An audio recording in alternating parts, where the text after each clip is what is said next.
Hi, good day. My name is Ociel Sanchez, and in this experiment called How Old is That Burger? We're going to be looking into how well or how it is possible to preserve a cheeseburger in time. And what do I mean by that? Well, back in a couple of years ago, say 6 to 7 years ago now, a man in Iceland decided to preserve a McDonald's cheeseburger in a container. And what ended up happening is that this burger lasted for an extended period of time over many years without any sign of mold or decay on this burger. So my hypothesis goes like this. I predict that McDonald's cheeseburger will stay preserved and mold-free compared to that of the Burger King and the Whataburger counterparts that I'm going to be testing.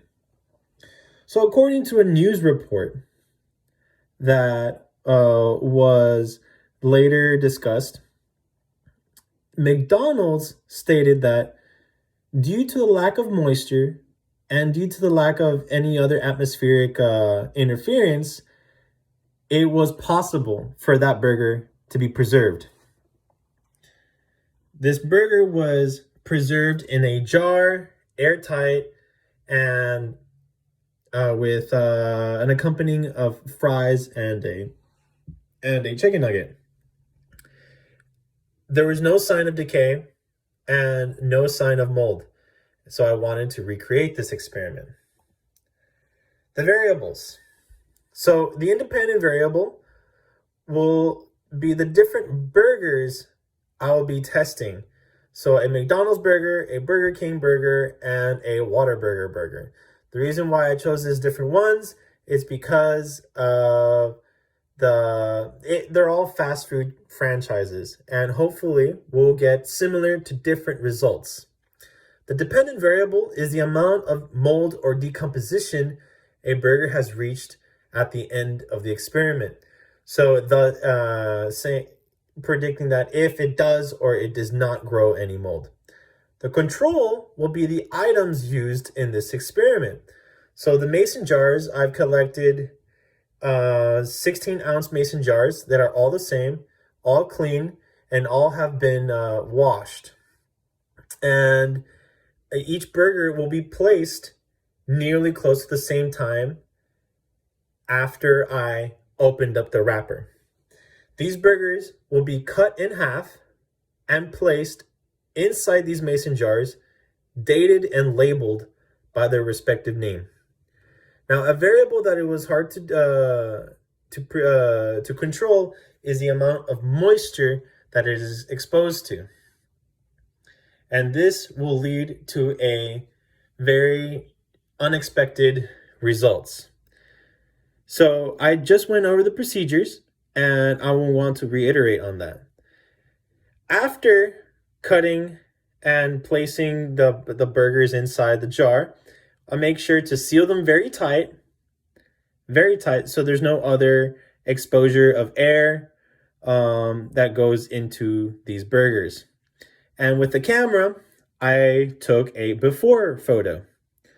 And this experiment took over close to 2 weeks, if not more. Close to 2 weeks.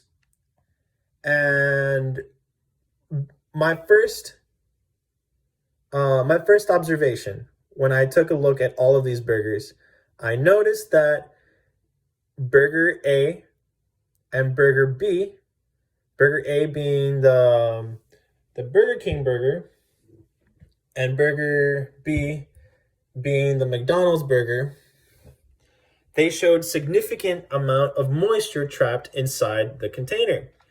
Now, based on some information given on the news report, McDonald's claims that since there was no moisture in that container, it led to that burger to being perfectly preserved.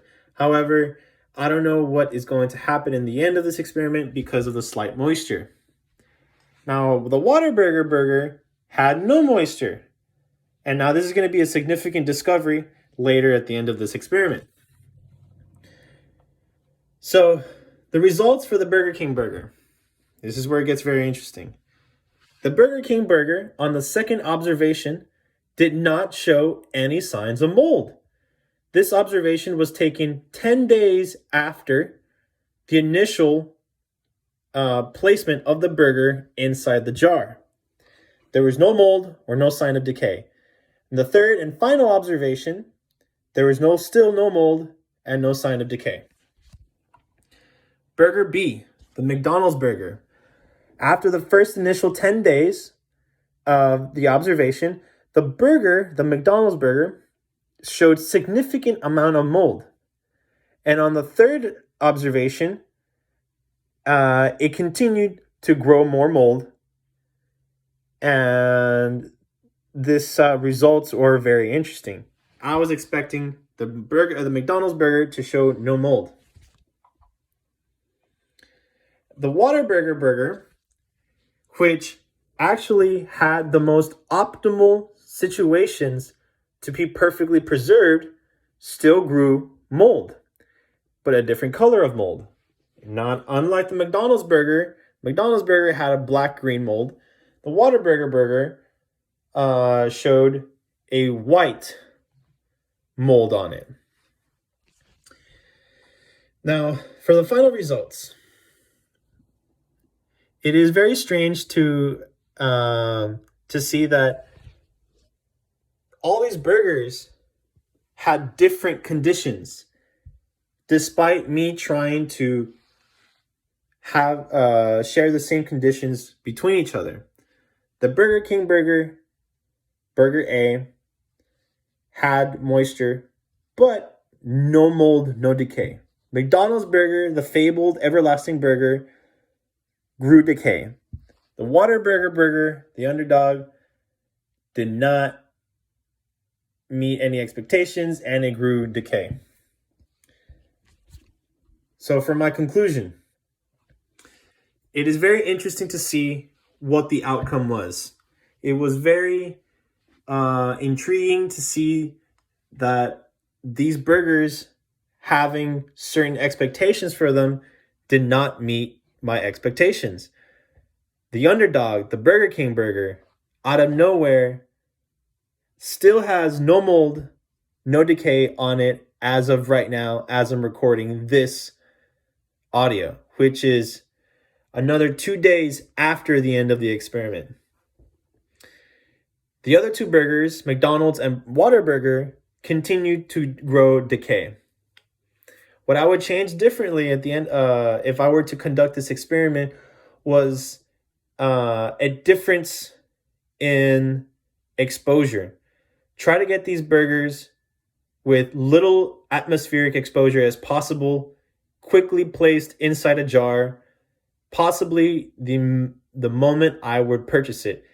But due to not being able to do that, perhaps that led to a difference in results. I would say my results are inconclusive, but not a failure. It is very interesting to see that I was actually able to preserve a burger without any mold or signs of decay on it. However, it was not the fabled McDonald's burger. Burger King is truly the king.